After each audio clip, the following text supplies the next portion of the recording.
First of all, I thank you on the 4th of July that you people found time for this program. I myself was in Washington yesterday, and I have to be back in Boston because when I come here in the summer, I anchor myself at Harvard, where I have to teach 2 courses in economics. One course is on comparing India and China and economically.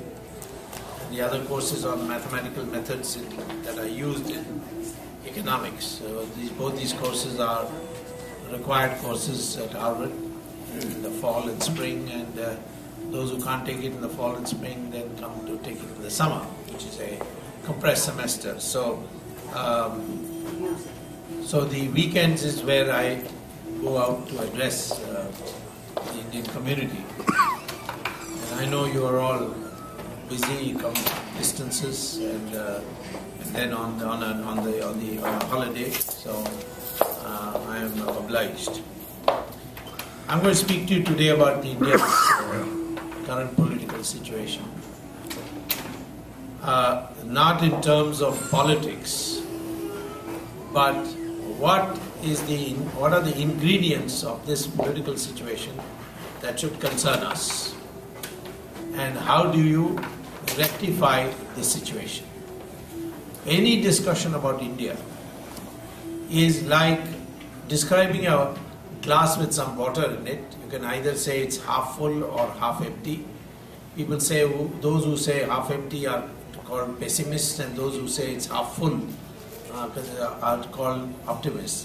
But I think we must recognize there are many good things happening in India, and it's no use speaking to Indians about what the good things are happening, because that's not necessary for its rectification. What is to be rectified is what is not right, and what is dangerous for the country, and how it should be rectified.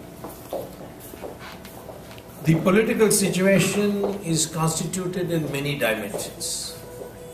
The first dimension is corruption, the impact of corruption on the political situation. The second dimension is national unity. How national unity is impacting or national unity or the lack of national unity is impacting our political situation. The third is the economy. What is going wrong with the economy, and what kind of impact it will have on the political situation. And the final dimension is that of social engineering, the ferment in our society which needs to be fixed. First of all, let me take corruption. I believe that it is a well-established fact that the scale of corruption has increased very substantially in the last 20 years. In the last 20 years, we have also moved from a planned economy to a market economy through economic reforms. So the communists are making propaganda that because you moved from socialist economy to a capitalist economy, that is why there is corruption. That, of course, is silly, because it's like saying that in the United States the number of Christians and the production of shoes is positively correlated. So if you stop the production of shoes, the number of Christians will also go down. That's a nonsense correlation, because if the number of Christians go up, it's because the population of America is going up. And if the population of America is going up, the demand for shoes will also go up. So those who teach statistics amongst you know that this is called nonsense correlation. What has happened is that the opportunities for corruption during the socialist period, when we adopted the Soviet model, was limited to government licenses and quotas. And now, and the number of industries were very limited. We had come out of independence, and the socialist regulation licensing system was such, it wasn't permitting industries to come up automatically. It had not deregulated, it was not a deregulated economy. After the economic reforms, for which the truth is that the blueprint for the economic reforms was prepared by me when I was Commerce Minister, and I was subsequently also held a ministerial rank position in Narasimha Rao's government.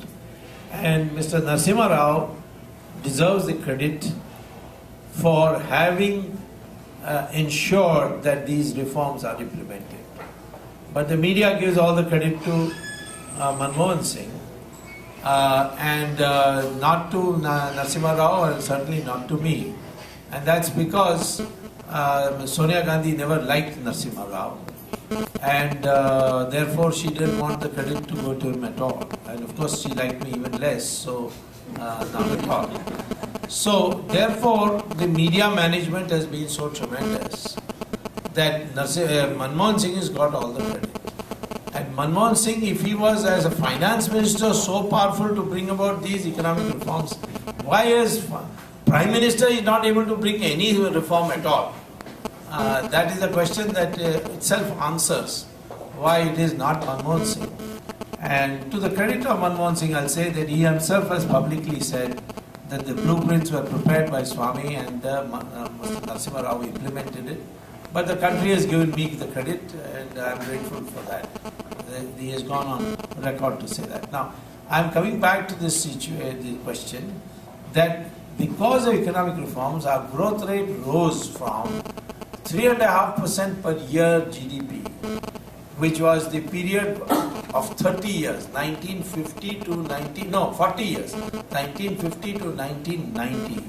We were growing at about 4% per year, which is a low figure, which the communists, to hide their shame that the Soviet model had failed, had described it as the Hindu rate of growth. It had nothing to do with the Hindu rate of growth. It was in fact the Soviet rate of growth. And this 4% then has now transformed to, in the last 5-6 years, we have been growing at 9% per year. After Narasimha Rao brought in economic reforms, the first 5 years we achieved a 7% growth rate. 7 to 7.5% growth rate. So this growth rate created a huge new mushrooming of industries, opportunities. The software industry came up in that period, and so on. And therefore the opportunities to do gigantic corruption also increased.